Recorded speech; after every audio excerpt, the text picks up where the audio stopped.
Muy buenas noches, hermanos, que Dios me les bendiga grandemente en esta hora. Pues aquí, como siempre, los miércoles, con el favor de Dios, para compartir el estudio bíblico que estamos teniendo en el Evangelio de Mateo. Hoy nos corresponde estudiar Mateo capítulo 19, versículos del 1 al 11. Un tema quizás un poco pesado, quizás de poco interés para algunos, sobre todo porque nos vamos a limitar a la Biblia en su pasaje y no especulaciones. Y se trata del divorcio, lo que Jesús habló acerca del divorcio en este contexto a raíz de una pregunta que le hicieran los fariseos. Pero bueno, vamos a escuchar un himno que es muy bonito, tiene un gran mensaje. Se los voy a poner allí en la pantalla para que lo puedan ir leyendo. Dios bendiga a las almas unidas.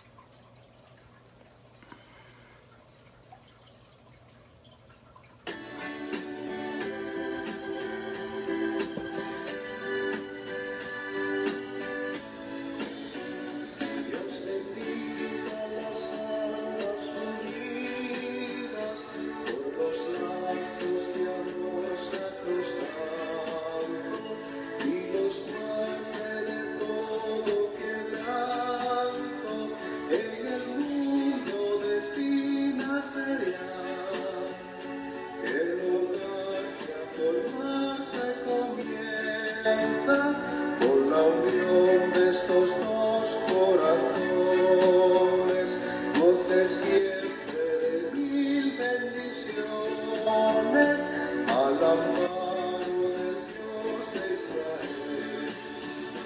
Que el Señor con su dulce presencia, cariñoso estas bodas presida, y conduzca por sendas de vida a los que hoy se han jurado lealtad. Les recuerdo que nada en el mundo es eterno, que todo termina, y por tanto gracia divina, sin perder con la dicha en su Dios, que a los dos que al altar se aproximan a curarse su fe mutuamente, busquen siempre de Dios en la fuente el secreto de dicha inmortal.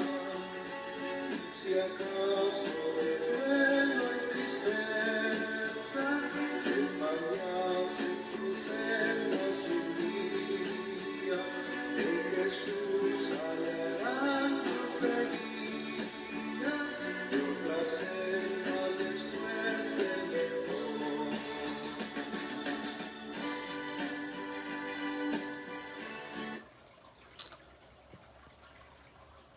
Amén. Bendito Dios, hermoso himno. En esta noche pues vamos a meditar un poco en el capítulo 19 de Mateo y les voy a dar lectura a estos 11 versículos. Dice así la palabra del Señor. Aconteció que cuando Jesús terminó estas palabras, se alejó de Galilea y se fue a la comarca de Judea, al otro lado del Jordán. Y le siguieron grandes multitudes y los sanó allí. Entonces se le acercaron los fariseos para ponerle a prueba, diciéndole: ¿es lícito a un hombre repudiar a su mujer por cualquier otra? Disculpen, no sé qué habrá pasado.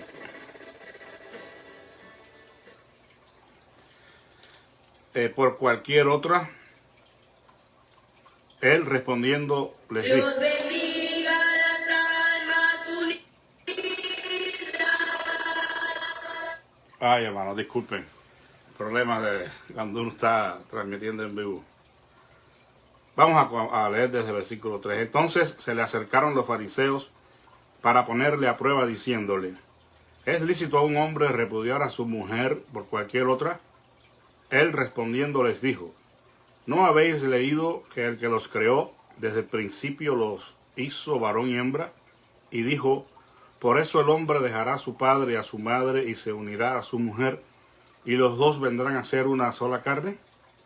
Así que ya no son dos, sino una sola carne. Por tanto, lo que Dios juntó, no lo separe el hombre. Le dijeron: ¿por qué pues mandó Moisés dar carta de divorcio y repudiarla?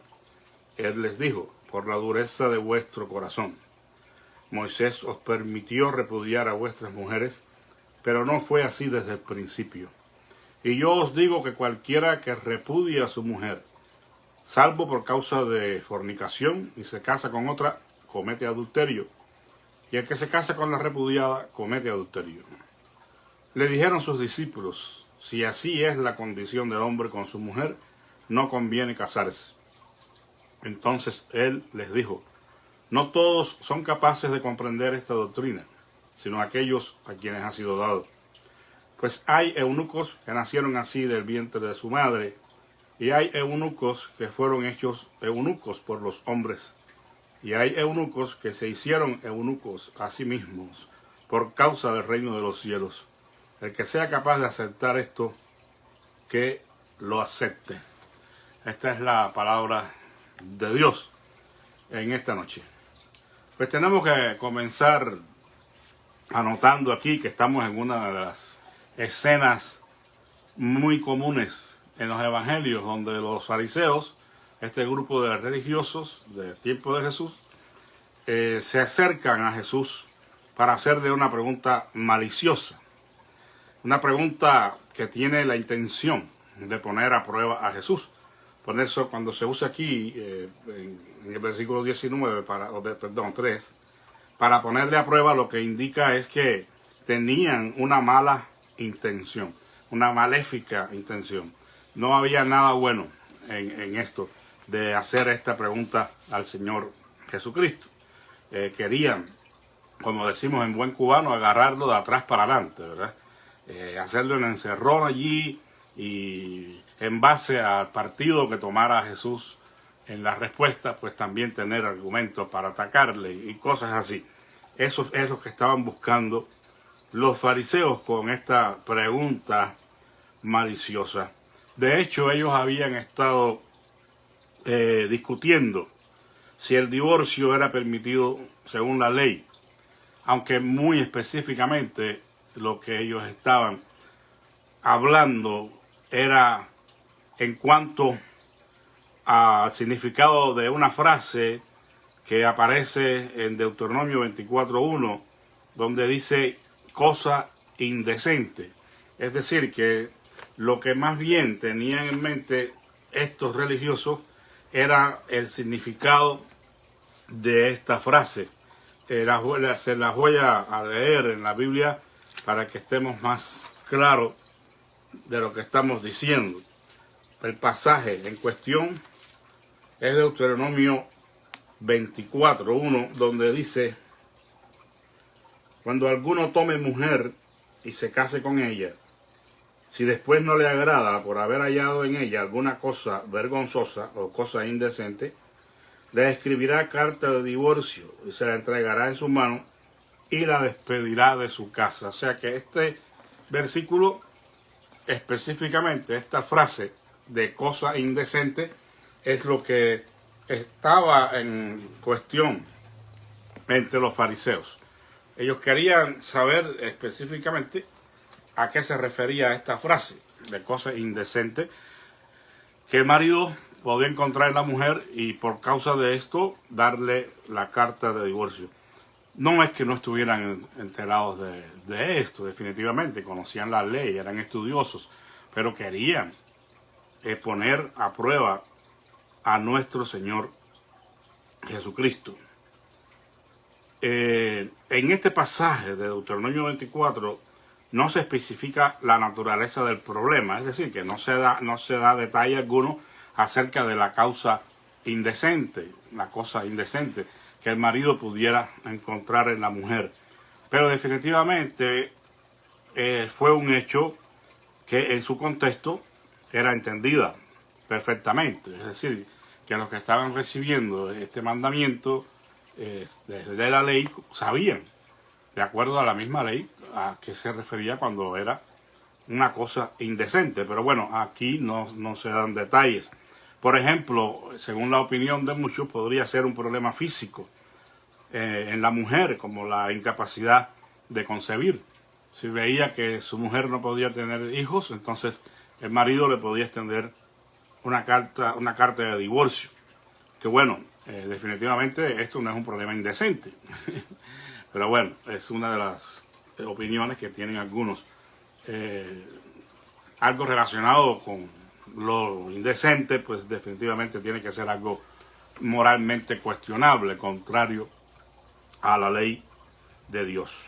El punto es que la carta de divorcio que el marido podía extender era un documento legal que proveía de derechos a la repudiada y le permitía casarse de nuevo. No era un abandono, un despido así porque sí, simplemente por la mala voluntad del marido, sino que en este caso, aun cuando la mujer tuviera algún problema de índole moral, pues se le extendía esta carta legal donde no se le cerraban las puertas completamente a esta mujer para pensar en casarse de nuevo, según allí en Deuteronomio 24.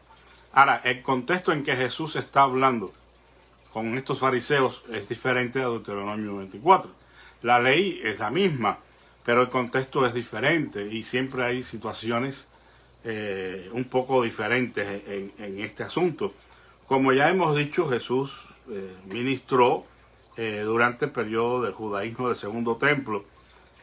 Quiero aclarar esta frase porque algunas veces la he dicho y algunas personas me han preguntado qué fue el judaísmo del Segundo Templo. Bueno, el judaísmo del Segundo Templo es el judaísmo entre la construcción del Segundo Templo en Jerusalén en el año 515, bajo la dirección de Zorobabel, y su destrucción por los romanos en el año 70. Un templo en el cual Herodes hizo algunos arreglos también. Ahora, en la época de Jesús, en este judaísmo del Segundo Templo, existía una escuela de pensamiento conservadora, llamada la escuela de Shammai, quien fue un erudito judío del siglo I. Y este hombre enseñaba que la única razón válida para el divorcio era precisamente el adulterio o la infidelidad. O sea que según Shammai, un hombre podía ofrecer carta de divorcio a su mujer si había algún problema de adulterio o infidelidad. Ahora, contraria a esta posición, estaba también la escuela de Hillel, que enseñaba que un varón judío podía divorciarse por casi cualquier cosa de su esposa. Si a la esposa se le iba la mano en la sal, por ejemplo, en la comida o cualquier tontería de esas, el marido podía ofrecerle carta de divorcio. Entonces,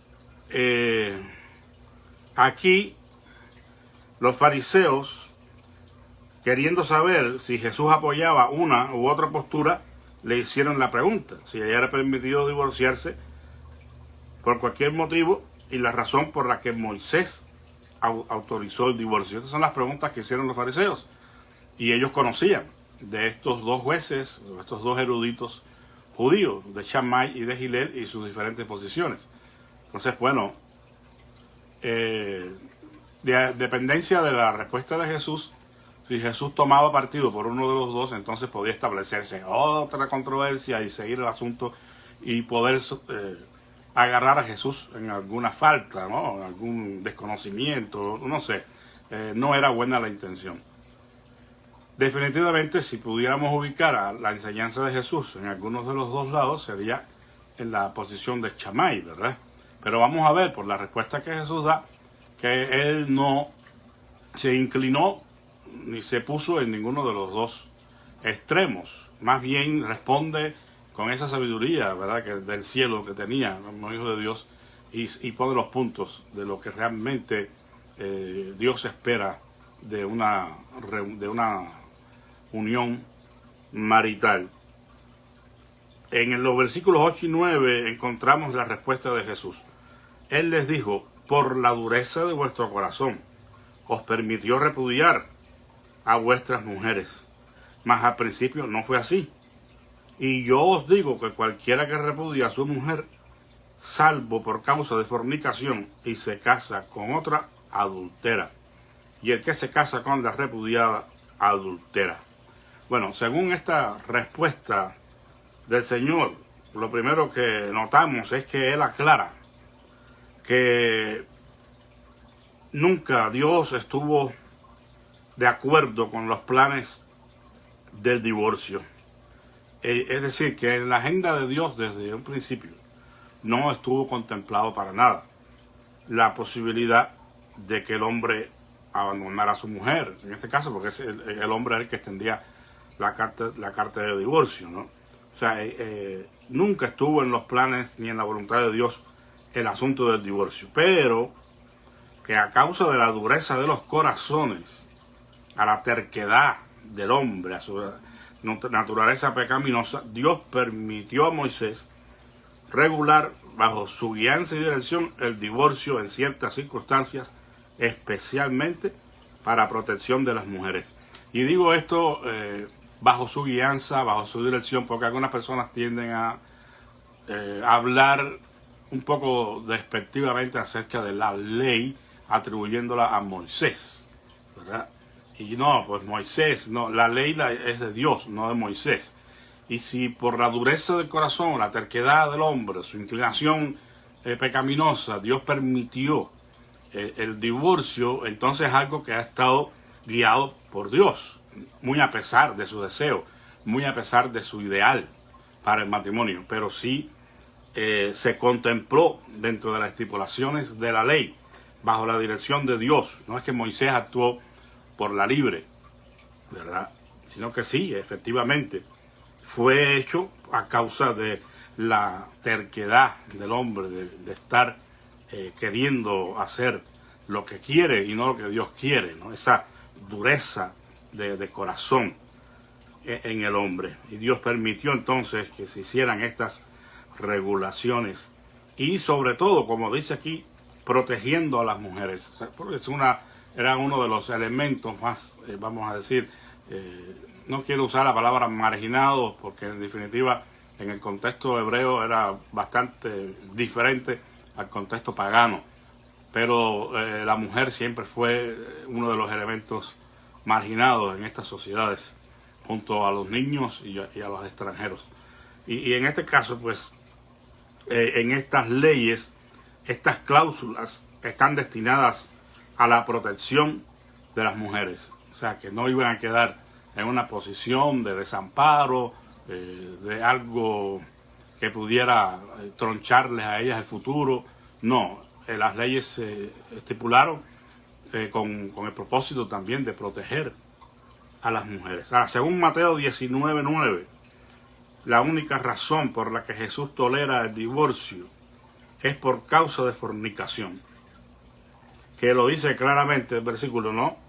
Dice: y yo os digo que cualquiera que repudia a su mujer, salvo por causa de fornicación, y se casa con otra, comete adulterio. O sea que aparentemente, según el Señor Jesús, la única causa legítima por la que se puede dar un divorcio es por causa de fornicación. Y esto lo encontramos también en Mateo 5, 31 y 32. Y bueno, para entender el punto de vista aquí de Jesús, tenemos que saber qué significa la palabra griega porneia, que se traduce fornicación y que Jesús usa aquí. Porneia significa inmoralidad sexual. De manera que Jesús no apoya la escuela de Hillel, que era liberal, ni la de Shammai, que limitaba el divorcio exclusivamente por causa del adulterio. O sea, él está añadiendo un elemento nuevo aquí, en cierta manera. Porneia es un término general que incluye, entre otras cosas, el sexo premarital, la infidelidad matrimonial, la homosexualidad y la zoofilia. Algunos otros amplían mucho más el significado, diciendo que cualquier tipo de inmoralidad sexual es porneia, y que por cualquier tipo de inmoralidad sexual entonces es permitido el divorcio. Por lo que la respuesta de Jesús no solamente dejó ver que no estaba tomando partido por ninguno de los dos eruditos judíos, ni por Gilel ni por Shammai, sino que está poniendo el asunto todavía un poco más pesado, ¿no? Porque está más del lado de Shammai, pero Shammai está diciendo que solamente era posible el divorcio en causa de adulterio o infidelidad. O sea, que quizás pudiera estar contemplado dentro de lo que es porneia también, una inmoralidad sexual, porque es un acto ilegal, contrario a la ley de Dios. Pero fíjense que Jesús está yendo más allá y está, en cierta manera, apretando la tuerca, ¿no? Está diciendo que cualquier tipo de inmoralidad sexual es una causante válida para el divorcio. Los fariseos querían que Jesús tomase partido en esta controversia, poniéndose del lado de uno de los dos eruditos judíos, para poder encontrar algo que utilizar en contra de él. Ese era todo el fin de ellos. No es que realmente estuvieran confundidos y bueno, pues querían encontrar luz, sino que querían sorprender al Señor en alguna debilidad. Por la respuesta de Jesús nos quedamos nosotros realmente admirados, porque lejos de él tomar partido por uno de los dos eruditos y ponerse del lado de una posición, con esta respuesta, primeramente de citar la fornicación o porneia como la causante legítima para el acto de divorcio, él da 3 razones y lo hace previamente a esto. Lo hace previo a decir lo de la fornicación. Jesús da 3 razones por las que las personas deberían permanecer casadas. O sea, evitando de esta manera la controversia con los fariseos. Primeramente, Jesús dice que Dios hizo un varón y una mujer. ¿Verdad? En el capítulo 19, versículo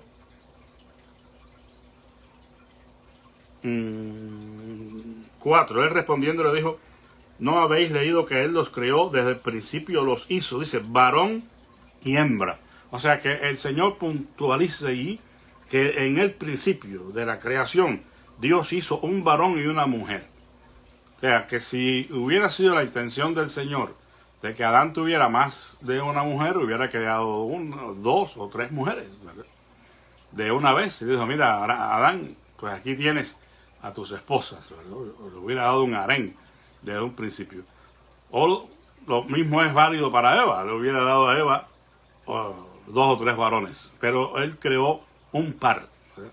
Un hombre y una mujer, como señalando, ¿verdad?, que la unión entre el hombre y la mujer es una sola, es un hombre y es una mujer. Y dice el que los creó. O sea que Jesús, al citar estas palabras, decir estas palabras, literalmente significa aquel que creó o el creador.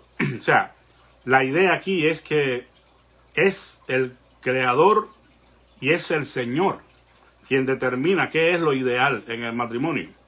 O sea, que no es un asunto del hombre, porque fue Dios mismo quien creó la humanidad y creó todas las cosas y creó la humanidad representativas en Adán y Eva.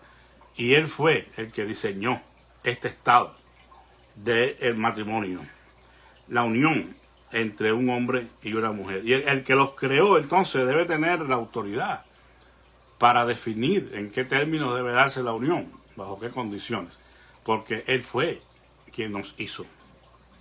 Él determina lo que es el ideal para el matrimonio. En segundo lugar, la respuesta de Jesús dice que Dios ordenó el matrimonio como el vínculo más fuerte entre todas las relaciones humanas, hermanos.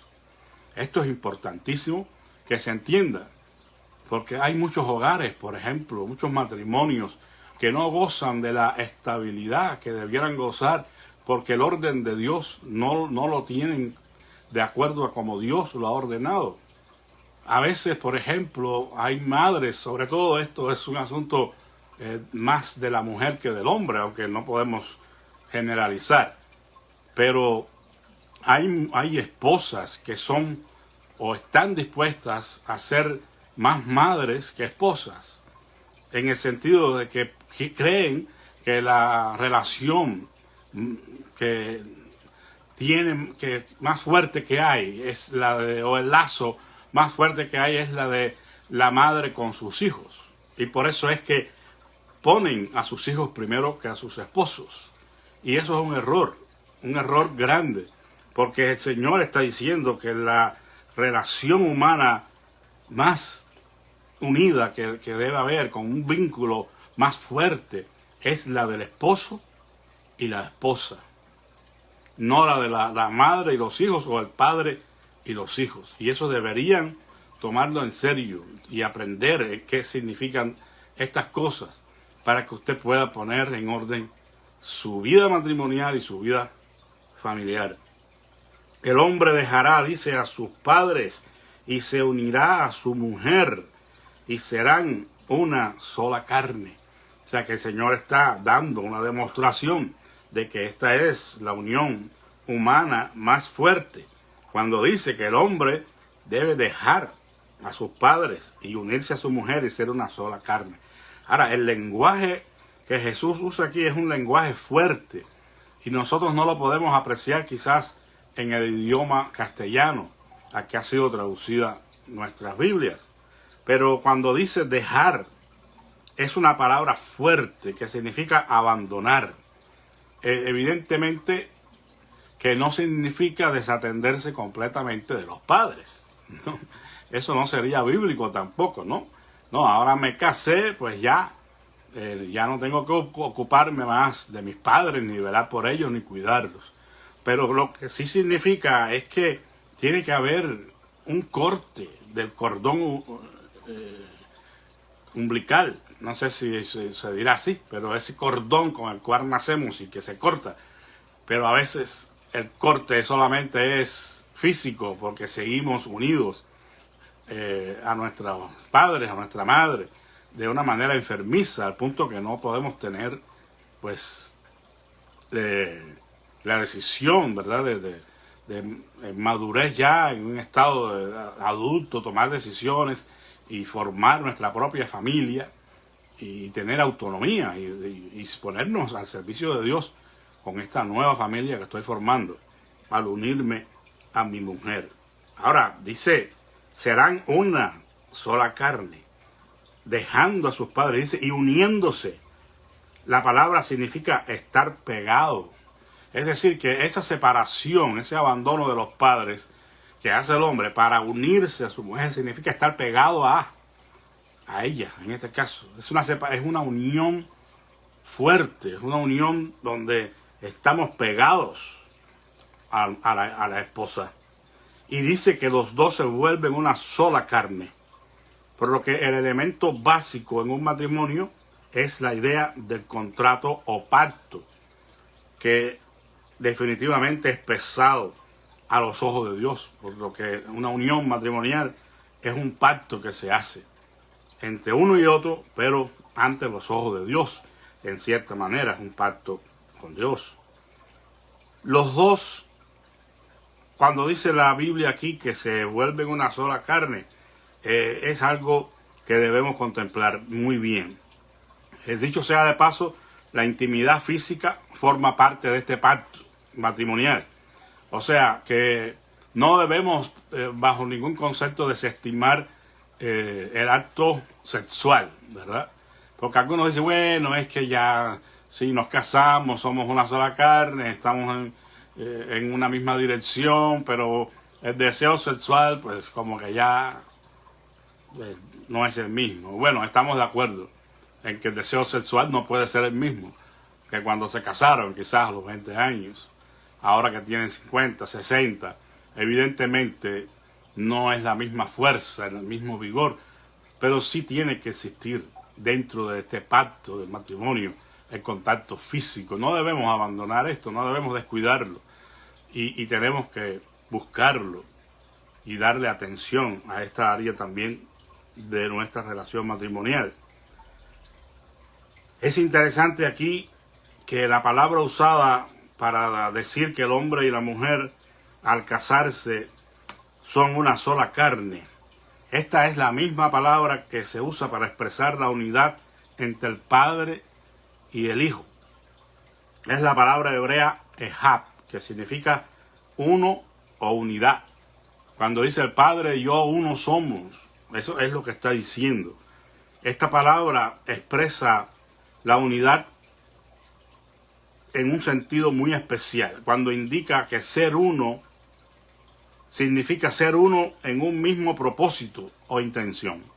O sea, que se unen en un mismo propósito o intención. El matrimonio es una empresa en la que dos están de acuerdo en un solo propósito, en una sola intención.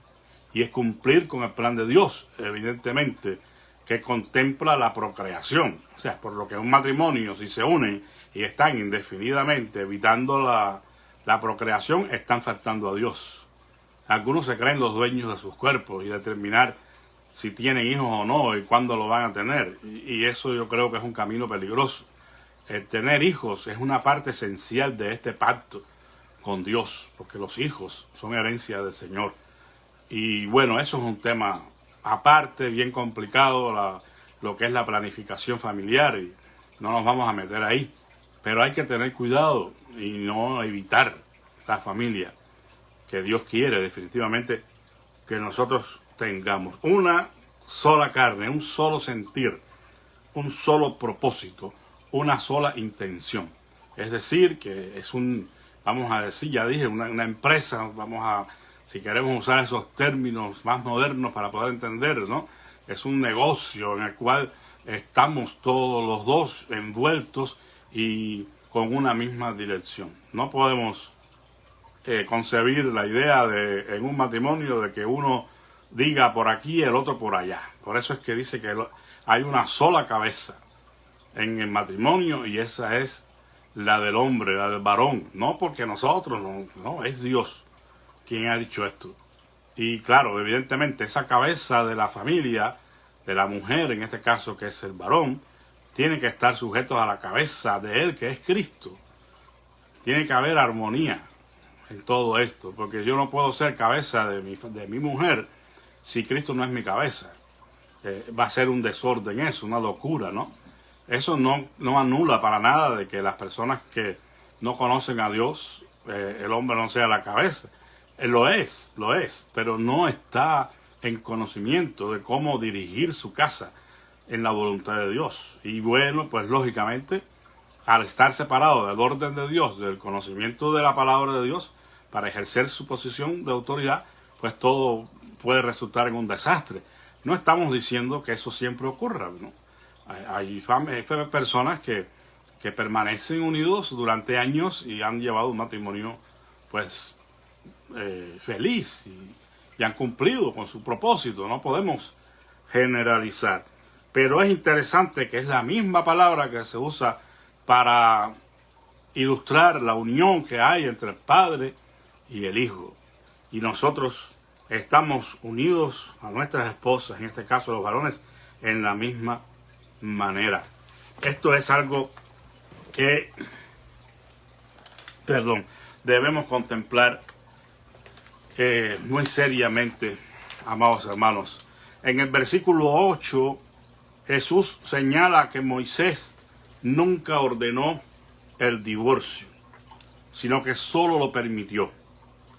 La idea original de Dios fue que las parejas casadas no se divorciasen.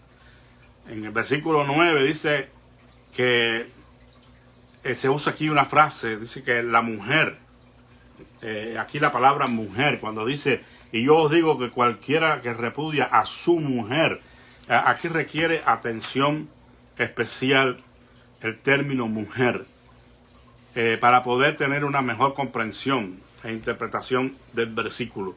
Aquí la mujer es una que está comprometida con un hombre, no necesariamente casada, no necesariamente que ya la mujer está legítimamente casada con su esposo. Sin embargo, el estar comprometido en el contexto judío es un poco bastante diferente a lo que hoy entendemos como un compromiso. Hoy los compromisos se disuelven fácilmente. Aquí en este caso ya se estaba comprometida, era prácticamente su esposa ya. Pero en este proceso, en este tiempo en que la mujer está comprometida con su hombre, algunos estudiosos creen que el decreto de divorcio solo era válido durante el periodo de compromiso.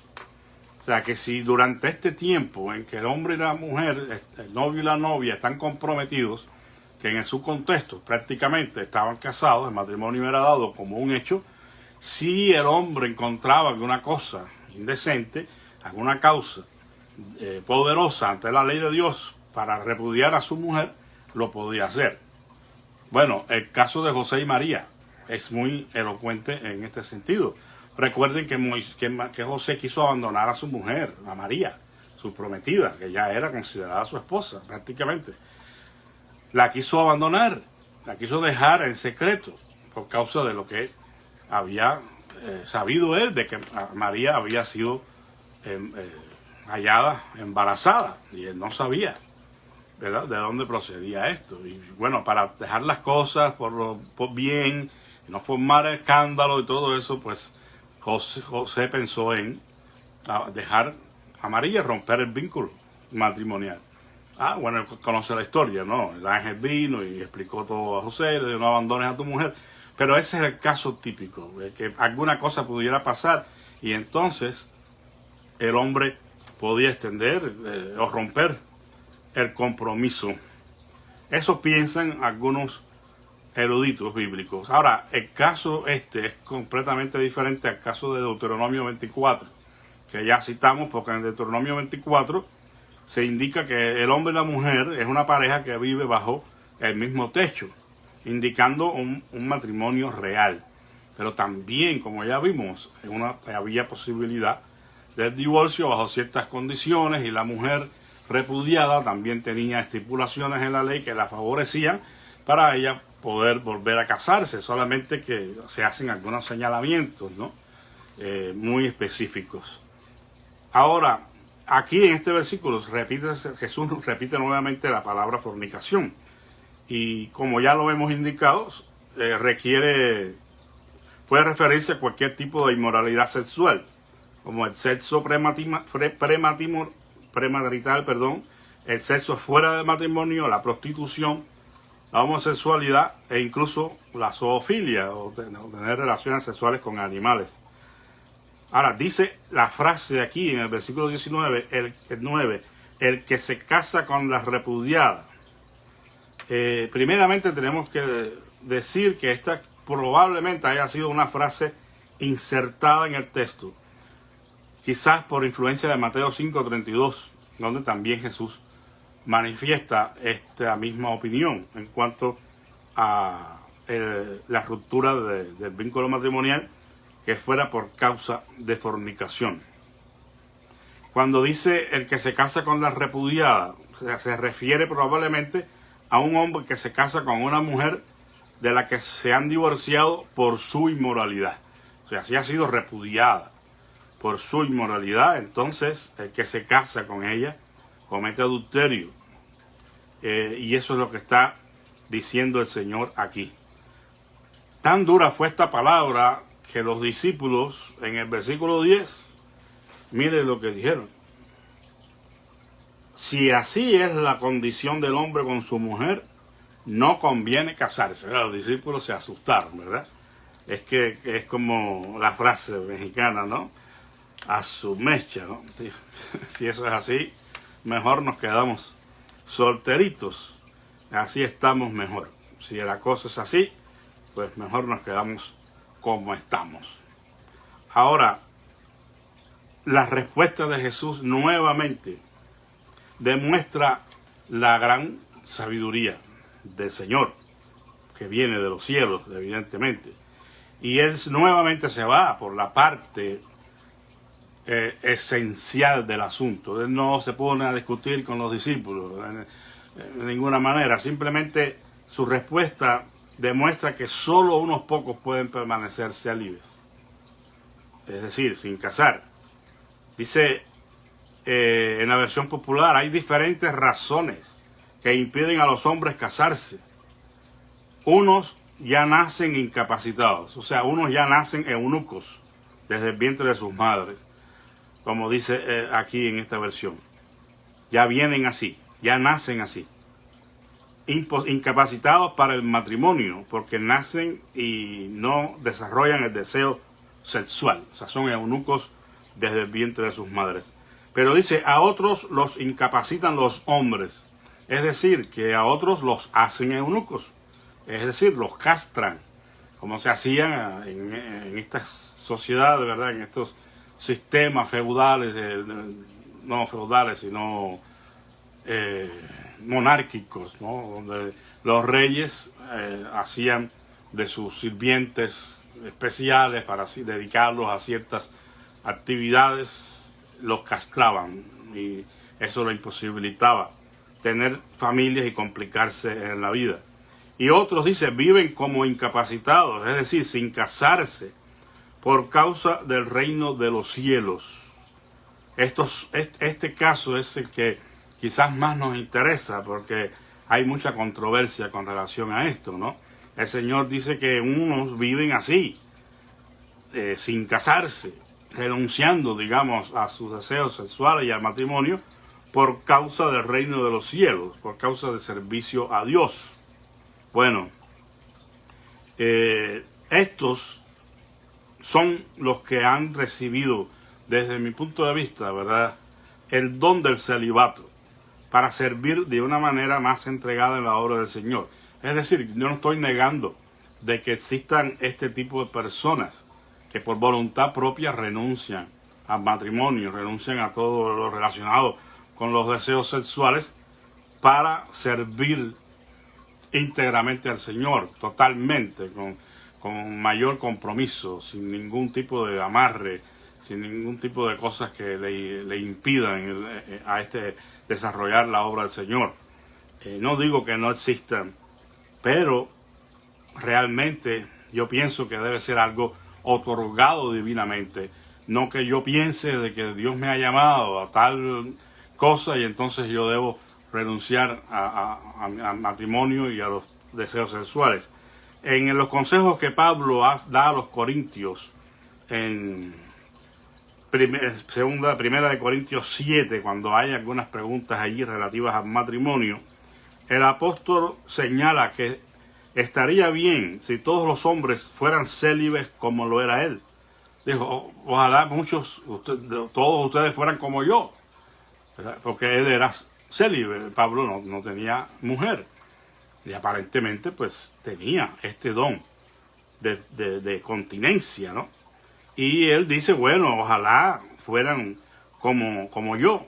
Sin embargo, él reconoce que este asunto no es de una decisión humana, allende del don de Dios, o sea, independientemente del don de Dios.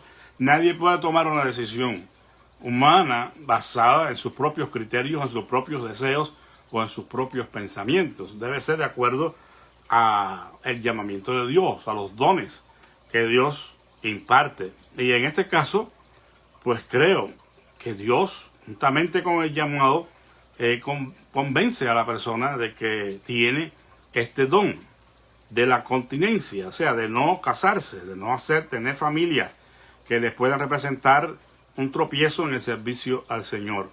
No todos tienen el mismo don de Dios. Más bien aconseja el apóstol que si no se posee ese don de la continencia, lo mejor es casarse antes que estarse quemando.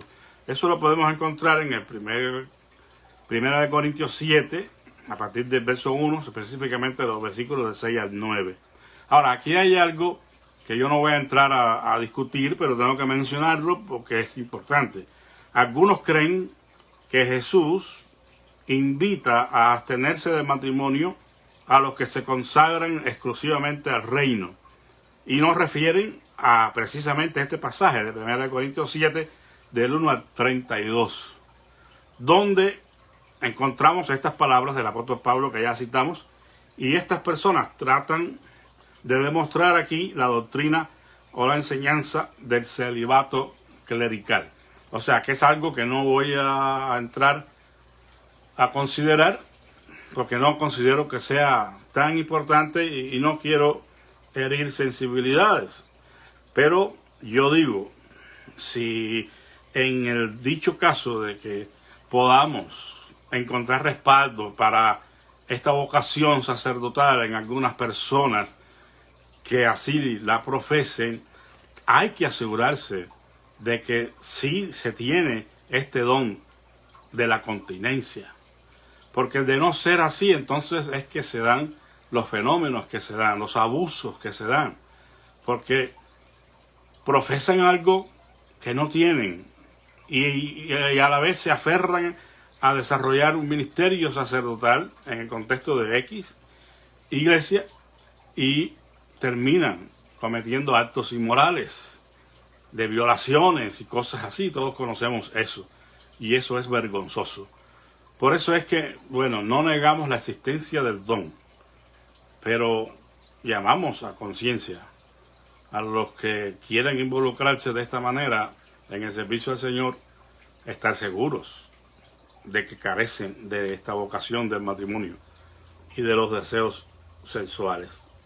Concluimos en esta noche diciendo que el matrimonio que permanece es el ideal de Dios.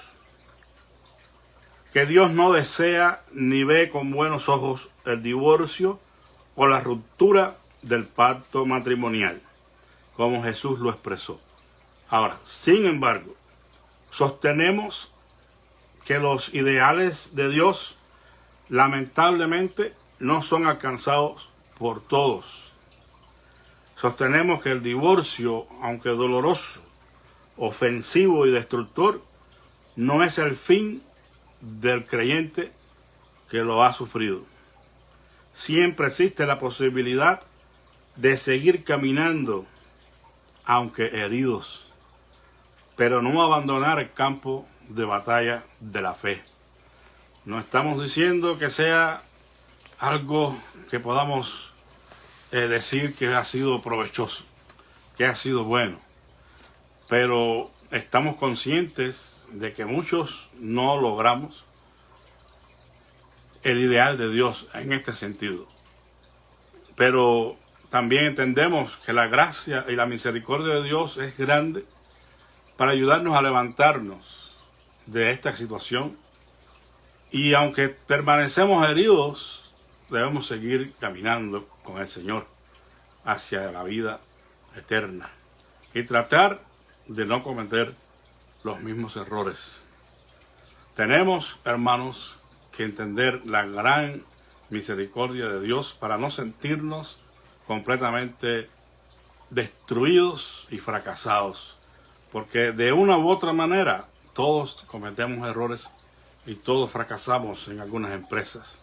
Pero lo importante es que nosotros sigamos caminando con el Señor, que aprendamos de nuestros errores y no los repitamos, que podamos, a raíz de estas heridas profundas que permanecen, sentir la vocación, el llamado para ayudar a otros que se encuentren eventualmente en una situación parecida. Y a los que no lo han experimentado, a los que no han sufrido este tipo de derrotas, también les llamo a conciencia, porque ustedes son de la misma materia de los que nos ha tocado sufrir esto. Somos iguales de carne y de sangre. Y hay un dicho que dice, no escupas para arriba. Lo digo porque hay a veces una tendencia farisaica en algunos que cuando uno de los compañeros, específicamente estoy hablando del ministerio, sufren este tipo de situaciones, pues lo apartan y lo separan de su círculo íntimo de amigos, aunque antes lo hayan sido. No creemos creyentes de primera y de segunda clase.